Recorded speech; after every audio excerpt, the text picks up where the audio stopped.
This is class number 2 for this quarter, and we're talking about Christian attitudes and Christian attitudes towards various topics. And last week, we just did an introduction of the class where we were talking about attitudes and what is an attitude. And anyone care to share how do we define attitude, or how do you define attitude? What is an attitude? The way you feel about something plus action. Okay, yeah, exactly. So it's the way that you kind of feel towards something. It's a being settled, right? You're kind of settled in your mind towards something or someone, and attitudes, as Lisa said, lead to actions, right?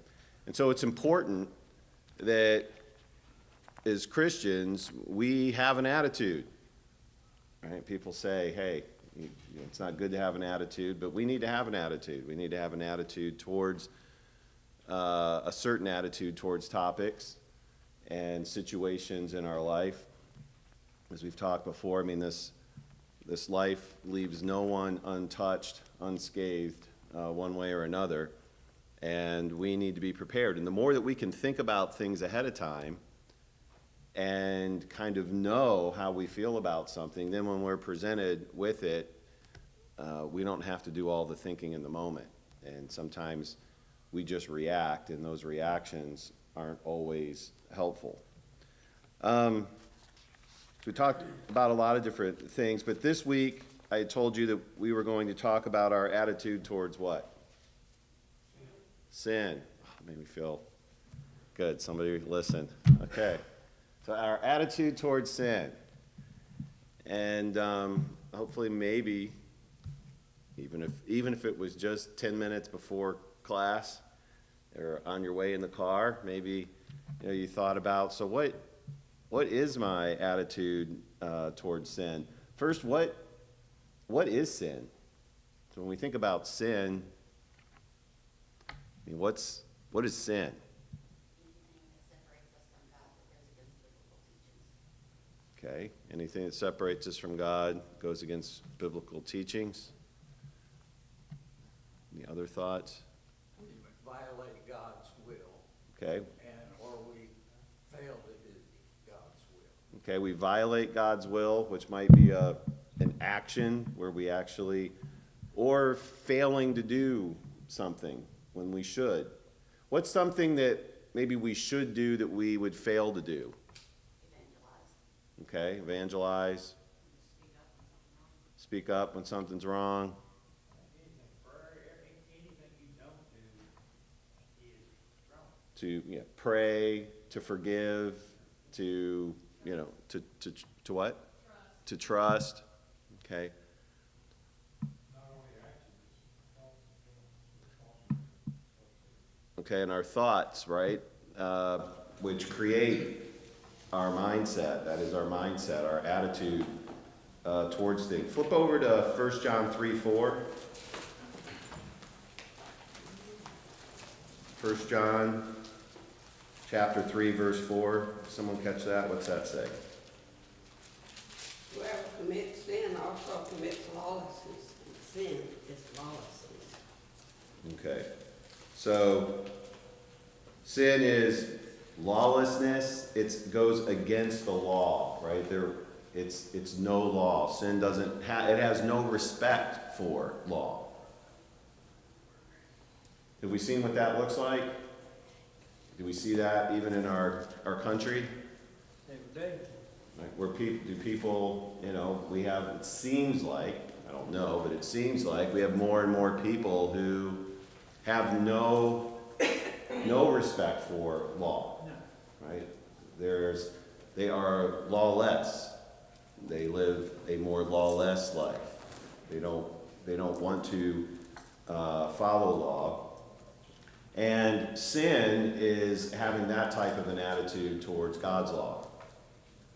It's like, I just don't care.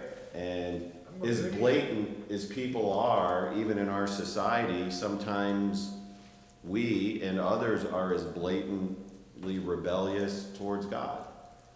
Are we not? And, we sit and look at things sometimes on TV and marvel as to what's going on. And does God not marvel in the same way? Right? When he looks at people spiritually, or sometimes, unfortunately, even us spiritually, and he sits and he marvels, how can you be that lawless? How can you disrespect, what I want? And I think he looks So- at us worse that claim to be Christians worse than the ones that don't, because we claim to know better. We proclaim that we know, and we still do it. The one that's out in the world. Yeah, well, and we'll look at that in just a second, actually, a verse. While we're in 1 John, though, flip over to chapter 5, verse 17. 1 John 5:17, just a couple of chapters, what's that say? All unrighteousness is sin, and there is a sin not leading to death. And there is a sin not leading to that. Is that what this is? Yeah, Not leading to death. yeah. All unrighteousness is there is. So there's all unrighteousness is sin. God is what? Righteous. I mean, that is his nature. He is righteous. He is holy. He is pure. He is just. And anything that is against or different, than what he is, that is sin. If you look at James 4:17, last one on this. So James 4:17. What's that tell us? Therefore to him that knoweth to do good and doeth it not, to him it is sin. All right, so this is getting back to what Gary was mentioning. So, what does that verse mean? So if you don't know to do good, then and you don't do it, then it's not sin. No, I don't forget what I think there's a difference in ignorance and sin. Don't mess with us. So what does this verse mean? James If 4:17. you know what's right and you don't do it, then it's sin. Okay. So when you know what to do, you're expected to do it. Right? I mean, that's what God expects. We take little kids that don't know the difference, then that's the different story. Once you become old enough to know better, it becomes sin whether you claim to be a Christian or not. Sin is a sin. I'm not an attorney, but I do know in a lot of our laws, right? It's if you knew or if you should have known, Should have done that, right? You can still be held accountable. Right? Just the fact that you didn't know is not an excuse. Right? So if you should have known, if a reasonable person should have known, and it's pretty hard nowadays from a spiritual perspective, particularly in the United States, to say I didn't know or to say I didn't know. I mean, I got a Bible on my phone. I've got one here. There's you can watch at home. I mean, we're on the internet. I mean, you can watch people all over the world. I mean, you talk about a time where information is flowing, all kinds of information. It's free. I got it. And it's everywhere, right? And it doesn't cost you anything, except some time. And so if you don't know, it's kind of because you're not interested. It's not because you don't have access, right? There was a time when people did not have access to the scriptures. And they had to come to the temple, or they had to have people come and read to them because they didn't have it. And you had scribes who sat there and, I mean, now it's everywhere. I mean, you download 27 apps if you want. There's information everywhere. There's commentaries everywhere. So, how is one led to sin? So we kind of know what sin is. How does one get into sin? While you're in James 1, 13 through 15. Harry, could you read that? James 1, 13 through 15. Let no one say when he is tempted, I am tempted by God. For God cannot be tempted by evil. For does he himself tempt anyone? But each one is tempted when he is drawn away by his own desires and enticed. Then when desire has conceived, it gives birth to sin. And sin, when it is full grown, brings forth death. All right, thank you. So verse 13 tells us what? God's not the one tempting. What's that? That God's not the one tempting. God's not going to tempt you. Don't blame God. Yeah. He's No holy. comedian, no comedian, you say the devil made me do it. Did God not tempt Job? No, he allowed he it did to not, he happen. let Satan do it. Okay. So there's a difference between he allows things to happen, right? He allows you to get sick. He allows you to go through tough times. And he'll allow you to be tempted. Allowing doesn't mean Permission. doing, But he provides escape. right? Just like with God, knowing doesn't mean causing. So sometimes people, and I'm getting slightly off topic, but just because God knows things that are going to happen, or he allows things to happen, like tragic things, a child might die. Doesn't mean he caused the child to die. He knew, right? He knows, he can see it coming. He allows it. It's a different study, especially human suffering. But but knowing, allowing isn't causing, it's not doing. Yeah, when I was in transplant, waiting on transplant, there's a group of us, one of the ladies from New York was a Jewish lady. And on 9/11, she said, "But if there's a God, he would have never let that blind person in that hill." He wasn't a God. Yeah, and that's again, that's a different study as to why God allows suffering.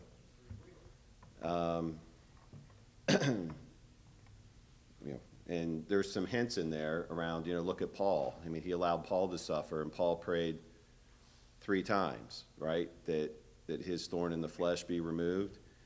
And there's insights there as to how God views our suffering. So, in this passage in James, but we're tempted when we're drawn away, right, by our own desires, our own lusts, and when that is conceived, it brings forth sin. It gives birth to sin. And sin, when it is full grown, brings forth death. What about before it's full grown? What does it bring? Does bring sin, so sin is sin. Okay?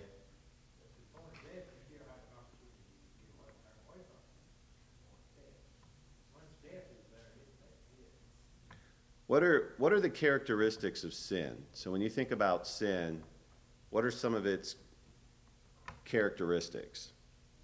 I think Corey's already said that we're separated from God. Okay, so it separates us from God. Flip to Isaiah 59, 1 and 2. What's Isaiah 59, 1 and 2 say? Sin separates us from God. Yeah, can someone read it? Behold, the Lord's hand is not shortened, that it cannot save, nor his ear heavy, that it cannot hear. But your separating you from your God. And your sins have hidden his face from you so that he will not be. Okay. How does that passage make you feel?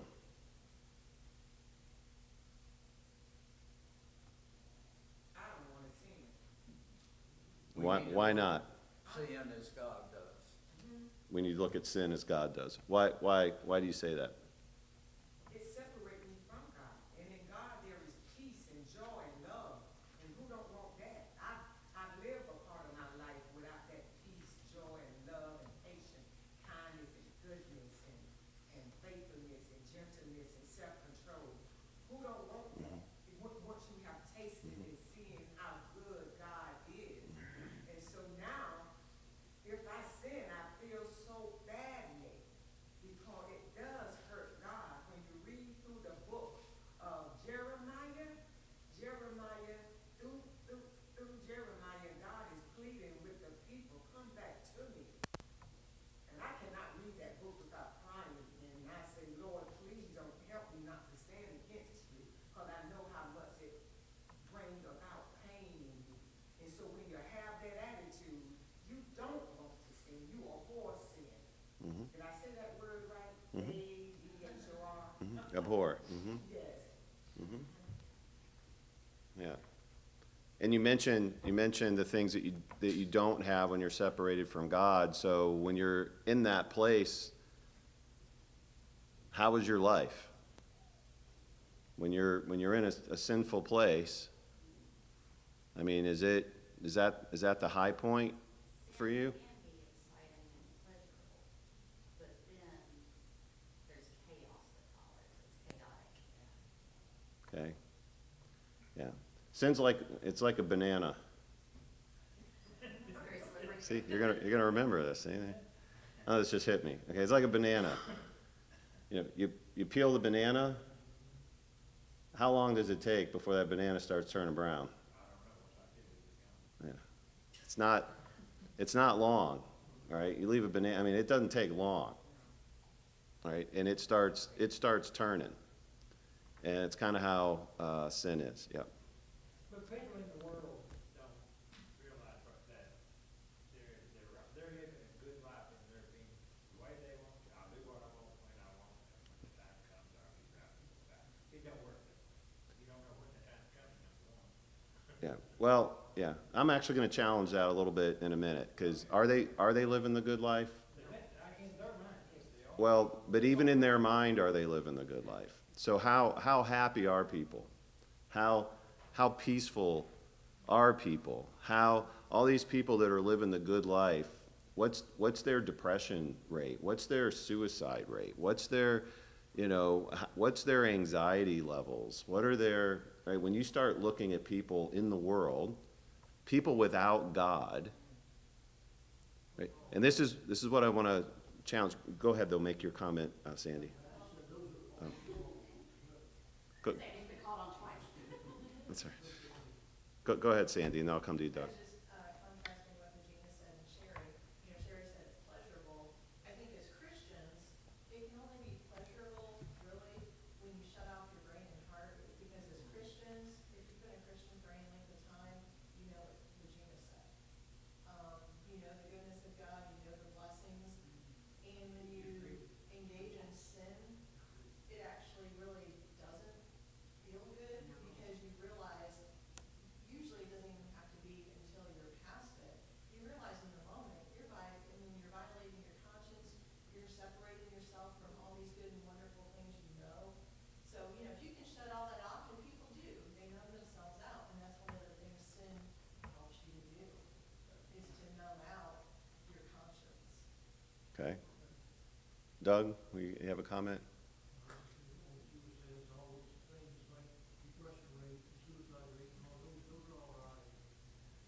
Yeah. Yeah. They're always chasing something more. Well, I disagree with the point of view. We're talking about the difference in the world and Christians. What Sandy said about Christians, 100% right. But now, before I became a Christian, and we was doing about bar fights and everything else, I was perfectly happy with that until I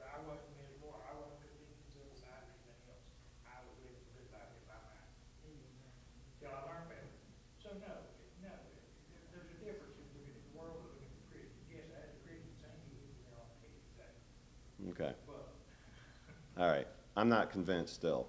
So I lived it, I can tell you. I get it, yeah, well, yeah, we all have, okay? I think I don't think we know what good is, right? Before we're a Christian, we don't know what good is. We think lying's good. We think getting in a fight is good. We think, but is it good? You know, when you think about the chaos, right? Sin doesn't only bring chaos to Christians who sin, right? I mean, it is chaotic. It keeps feeding on itself. So when we start talking about the characteristics of sin, one, it separates us from God. What are some of the other characteristics of sin? Deceitful. It's deceitful, all right? Look at Hebrews 3:13. Hebrews 3:13, what does that say?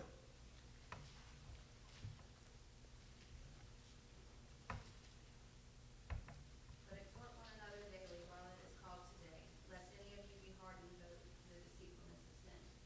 Okay, lest any of you be what? Hardened. What does that mean? You're hardened how? What does it say? How are you hardened? By what? Through the deceitfulness. Through the deceitfulness of sin. You believe in the lie. Right?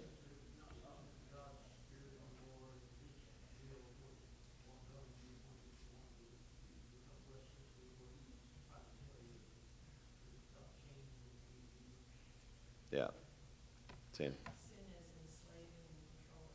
Okay. It's enslaving, it's controlling.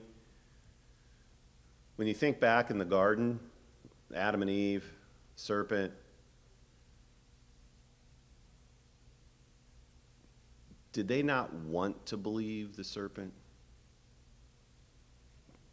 I mean, they knew what truth was. God told them, don't do this, or you'll surely die, right? I mean, God was clear. He told them. But the serpent came and told them something just slightly different. You shall not surely die, right? Did they not, a part of them, kind of want to believe that? Right? And that's how sin works. Like there's enough truth there, but it's not all truth. I mean, sin doesn't have to be just crazy way off. And there's a part of us where we want to believe certain things, right? We want to believe that maybe this is okay, or we want to believe that maybe I can, go this far or do that much. And that's where sin gets really confusing. It's deceitful. It lies, right? It's not honest. And it doesn't have to be really far away, right? It can be just a little bit, just enough to start to pull you away. And that's how, Satan works. We already, in this same verse, it's deceitful, but it hardens. What does that mean? Like it sets up and it's like a softball or a hard ball, or like what does that mean? It hardens. What does it harden? Okay, hardens your heart. What does that mean? Okay. You don't feel anymore. And I think he said, oh, God loves you. No matter what you do, God's still gonna love you. And God does love us, but he don't love what we do. A lot of times we still think, oh, he loves us, he'll forgive us. Kind of like our parents, when you go out and go to your friend, you oh, my parents are gonna say it's okay, he's gonna forgive me. Forgiveness is easier to ask for than permission. Yeah. Yeah. Becky? Okay, the hardness of your heart, and if you keep reading into verse 19, it says that it's because of unbelief. I mean, that's what the example of that he gives next about the Egyptians, them coming out of Egypt. That's right. He just, because of their unbelief, their heart was hardened, and Pharaoh. felt that, there was disobedience. Yeah, Hebrews 3:8, right, Hebrews 3:8 talks about that hardening of the heart. And you have a choice as a human being, right? You follow God or you follow sin. And when you follow sin, sin enslaves you. It clings to you, right? It hangs on. It fights. And the longer it's on you and the longer it's with you, the more it starts to take over. It's progressive. Right? It doesn't just stay. It is a disease it's a progressive disease because it needs more. It's never satisfied. And to do more, people, their hearts harden. It hardens to good. It hardens to truth. Right? I mean, is that the life? I mean, is that the life? Is that hey, if I put that on a brochure, how about, a life full of you being enslaved to something, you being less sensitive, you being less present,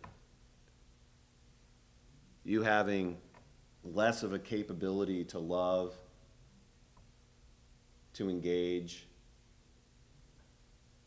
to do for others, right? It becomes a life of all about you, everything you can get. Like, how does that work in relationships? How does that work in life? I mean, is this going to bring you happiness?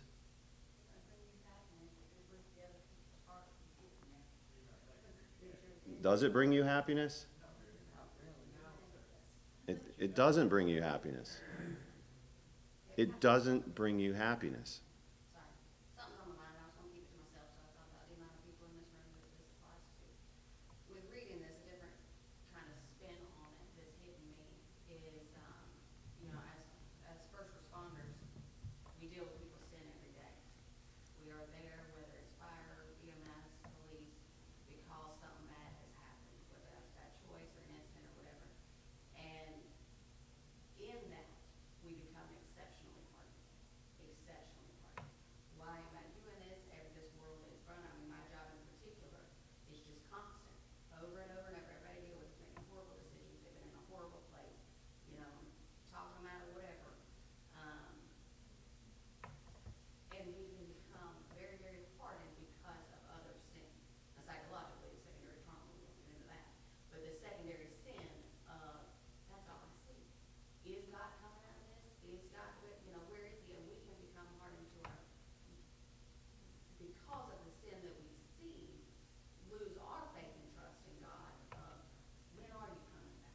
Are you going to help these people? Is your promise real? And I think keeping that in check is kind of a different spin on this, but very much applicable of not allowing that hardness to forget, because in that, and I venture to say for the others in the room, a huge part of me being a first responder is who better to do it than a Christian. So in that balance of I'm here because of Christ and the work I can do through it, but boy, does Satan not hit that all day long.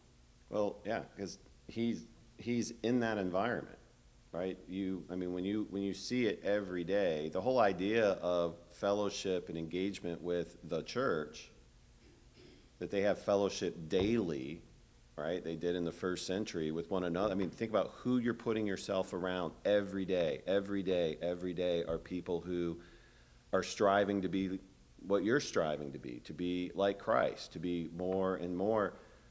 When you're in a situation where you're in the world and see the worst of the world every day, every day, every day, that's a hard place to be, right? I mean, that's a hard place to be. And it's in those situations, too, where there's no fantasy about sin. There's no fantasy about what it brings, and you see domestic violence, and you see, everything that happens over and over and over and over again. It's it's not to be romanticized, right? Sin is not to be romanticized. It's evil. It goes against your nature and who you are. Let me ask you, why do you get a new car or a new used car, it's new to you, right? Do you do maintenance on the car? Is it just because you like doing maintenance? Like, do you do maintenance? Why do you do maintenance? Do you do it because the book says that you need to do maintenance? You do it because you can't afford another one? Which means what if you don't do it? You do it because you know it's not going to last long, right? I mean, it's not because you love doing maintenance on your car. It's because you know that if I don't do this maintenance, if I don't do what they say, I'm not doing it just because the book says it, but I'm doing it because that's how it's designed. It is designed and it needs upkeep. It's the same with us as Christians. Human beings, Christian or non-Christian, are designed a particular way. They need certain things. They need God. Whether they realize they need God or not. Will they run without God? Yes, they will. Not for long and not very well. But they will, and they'll break down prematurely. We are designed to run with God. We don't do it just because the book says it. Yes, we do because we trust God and but we do it because we understand that we are better with God than without God.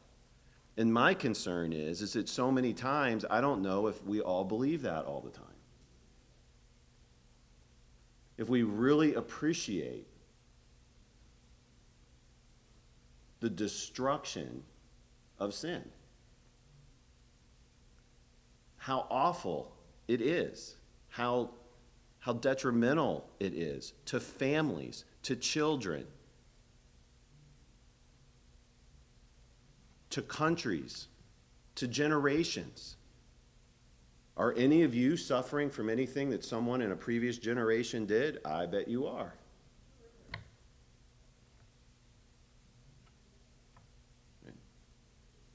Yeah. And as Christians, we need to look at what we're cultivating in our heart and minds. There's love and hate, and God speaks on both of them. Typically, if you hate something, you try to stay as far away from it as you can. If somebody hates spiders, it's extremely unlikely you're going to have pet spiders. It's extremely unlikely you're even going to want to be around spiders. And if you love something, you try to bring more of that into your life and connect with it more. So, that's a conscious choice, what you love and hate. We develop that in ourselves and cultivate it. And if you hate sin, you hate the consequences of sin, and you love God, the more you cultivate that in yourself, things become clearer. And choices become, simpler a lot of times. Yeah. And there are confusing things. There are good things that can be taken too far. Right? Is it not good to work? Does the Bible not tell us that man, if he's not going to work, then he doesn't need to eat? Right? It's good to work. Is it good to work 20 hours a week? Is it good to work 90 hours a week? Is it good to work, right? And you neglect, is it good to work and never worship? Is it good to work to the neglect of your family? But I'm supposed to work. All right, isn't it interesting how Satan confuses everything? He can take something good. Am I not supposed to take care of my parents? You take care of your parents. What else do you neglect? Right? Satan's always biting for our time. He's always wanting in our head. He'll even try to take something good and turn it too far. Peter, I'm going to protect Christ. right? I'm going to cut this guy's ear off. Right? You can take something good and it can go too far. So there's the clear things and then they get less clear. It's progressive in nature. We won't look at it, but 2 Timothy 3:13, if you want to look at that. Its pleasures are temporary. Hebrews 11:25. It brings spiritual death. Romans 6:23. It separates us from God.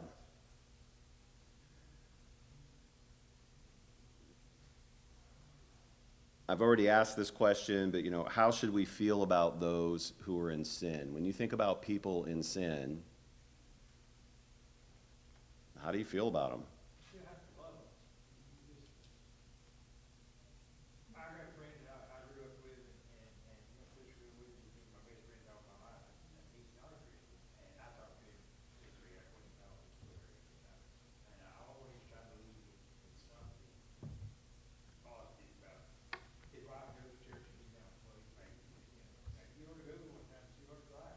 I like it. I mean, it's a denomination, and I tell you, believe. You can't condemn it till you see it. And he's, in his mind, he's fine the way he is. Don't work it way. He's done enough stuff when we were little, we were like around and later. I feel sad for them, Okay. and hopefully they'll find a way. Yeah. Yeah. It's sad. Right? It's sad. It's not a judgment. It's not that anybody's better than someone else. It's I know how you're designed. And you're not living your best life. Because your best life isn't with Satan. He's not interested in your best life.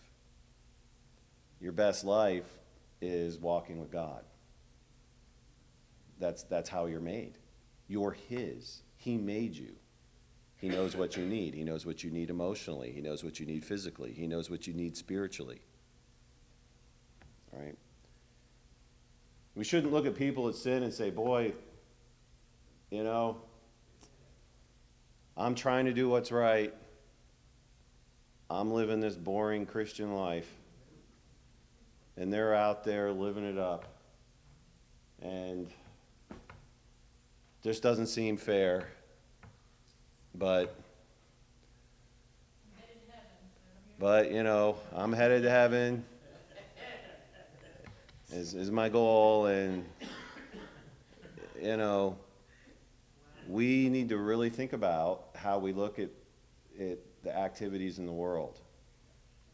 Right? We need to keep that going. And next week, we're going to look at Luke 15, 11 through 32. We're going to look at the prodigal son, but we're going to look at it in a different way than you normally look at it.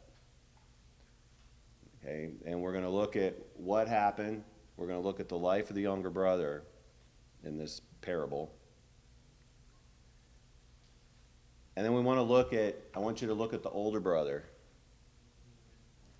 And not from the part of forgiveness and not from the part of, but how he looks at this situation. And his heart, not so much around the forgiveness piece, which is what we usually focus on, which is good to focus on, it's true. But I want you to think about what life did the older brother really have? And what kind of life did he think the younger brother was having? And what kind of life was the younger brother having? And how do we see people and think about people, or even brothers or sisters who go back out into the world, who were with the father, who were in the family and left? And they're out there.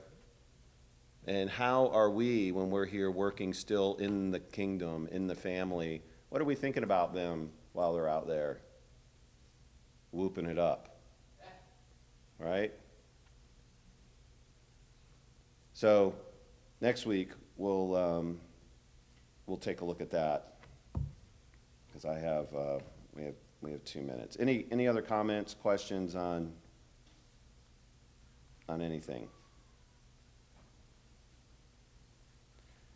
Hebrews 12, 1 and 2 tells us that sin easily ensnares us, right? It easily ensnares us. It clings. It's like a trap that's hard to shed. And so, think this week. Think about the prodigal son. We'll talk about that all next week and the lessons that we can learn there. And we'll go from there.